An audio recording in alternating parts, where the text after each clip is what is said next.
I was no part of that wreck. And what I mean by that is that while my body clearly while my body was in the wreck, and while I still have trauma to this day from it, what happened is that my consciousness, my spirit, my soul, my ability to observe the world was somehow ejected from the back of the car. And I don't know how to explain that. I don't remember going through any glass or anything like that. Just, I was there at the back of the car, and the car was down in the ditch. And I looked over to the right of me, and there was this blonde lady. And she was kind of dressed like a nurse. In a way, I want to say she had the full nurse outfit, but whereas like I don't know, the little slutty outfits you can order online or whatever, they got the little red cross and such as that. It didn't seem to really have that, but it was like almost the same outfit. Dress was of course longer. She looked professional, but she looked like a nurse, and she was very pretty. And she kept asking me about my elbow, and I didn't figure out why she was asking me about my elbow until later in life when I was having a conversation with Death, which we'll get to. But she kept asking me about my elbow, and it doesn't make any sense because my head, this whole side, impacted the dashboard at highway speeds when Mom went down into the ditch on purpose. And so it doesn't make any sense for her to be asking me about my elbow, but also I was 6 months old, so how could I be having a conversation with somebody? And I was having a conversation with her just like I'm having a conversation with you right now, you know. A little one-sided this one, but with her, it was back and forth, and we were catty. And anyways, I don't know if that was an angel or if that was my dad's ex-wife who he had killed in a car wreck. But what had clearly happened was I had been taken out of my body so that I didn't experience the pain. So I was spared that pain. So if people talk to you about little babies going through suffering or something like that, or being killed, just know that, at least for myself, I can say that when I was a little baby and I was 6 months old and I was in that car wreck, I didn't experience any of it. We'll get to when I talked to Death earlier in my life now, later in my life from when I'm talking about he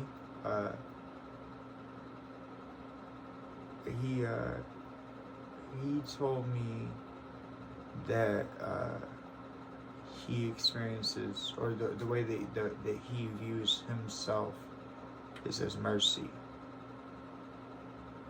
And I'm here to tell you that I understand that when you pass on,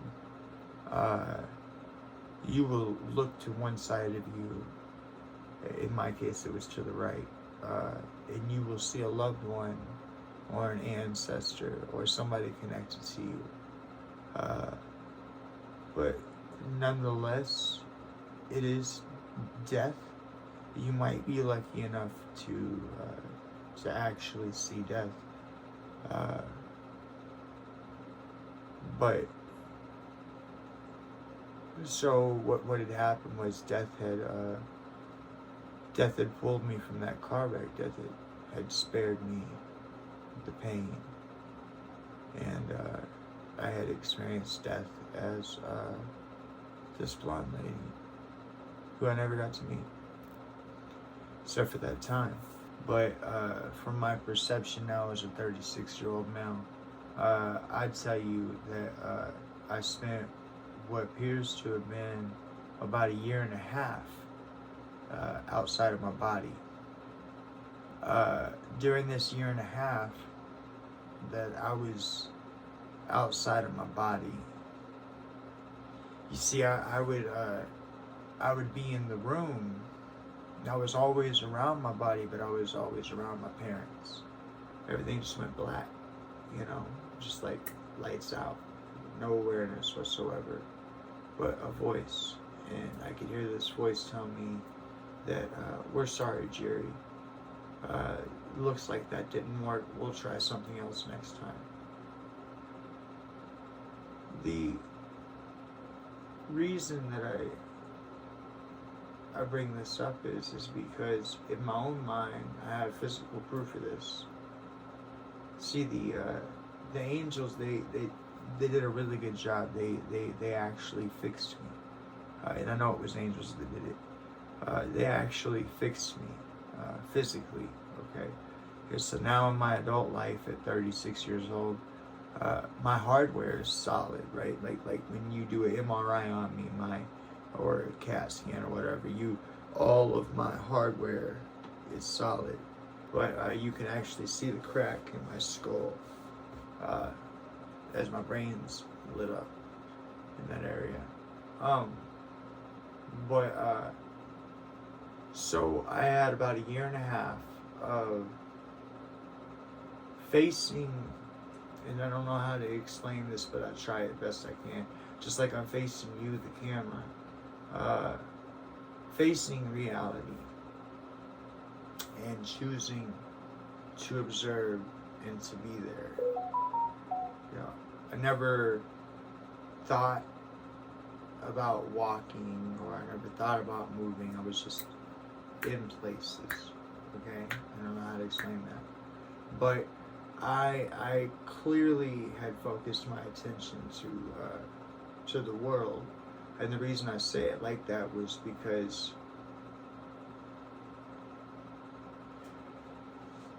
I know from my experience that when you die, it will go black. But the black is not to be worried about. The black is not a bad thing. It's not evil or negative. It is conscious, but it's not evil or negative. The black, or the veil, but I call it the black. So there's just, but the veil would be a way for you to understand it. But the black, see, if you go onto a diving board and you jump off into a pool of water, the first thing that you encounter is not the water. The first thing that you encounter is the surface tension of the water in the pool. And the black is that surface tension. Be a way I'd say it to you. The black is conscious and will speak to you. But at least in my experience as a 6-month-old baby, it was nurturing. Okay, and I would almost say that the black might always be nurturing to everybody because of my trials and tribulations and who I became and who I came out of being and so on later in life. Because you got to realize that God knows all things, past, present, future. And so, like you're not the writer of destiny, right? God is. And so to have encountered me at 6 months old and then to know that I'd be here, so I would say that the black is a nurturing force. And I would also say that's the reason why the first deity, at least as far as an idol, came to me. That we'll get to that. But the entire time that I was focused on the world And the reason why I say this doesn't make any sense, I'm explaining this as me having my back to something. The reason why it doesn't make any sense is because I could always observe for that year and a half all the way around me. Okay? When somebody approached, I was already looking at them, but still looking at what I was already looking at. So there was this aspect of me that was focused in on the real world, and I was there, and I was talking to my parents and those around me, and they were responding, but of course they and I knew then, and I know now that they weren't actually responding. And I don't know how to explain that to you. It's as if our spirits were talking, as if I was there in the physical, spiritually. I was aware that somehow this aspect of me that had my back to something, my back was to the veil or the black, but the black wasn't dead or shallow or hollow or empty. Okay, I was always aware during that year and a half that there were things behind me, and they were very much talking to me, but I chose not to face them and be a part of that world. It would have been a simple choice. Instead, I faced this world.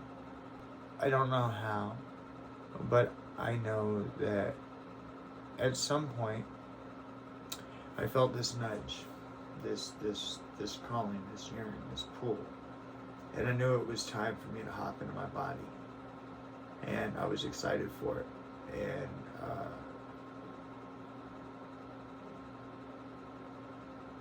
I pause right now because I almost want to tell you a tunnel, but at the same time, I want to say a hallway. But at the same time, I want to say a lighted path in the darkness. So, whatever it was, I didn't think as far as walking. I just went down.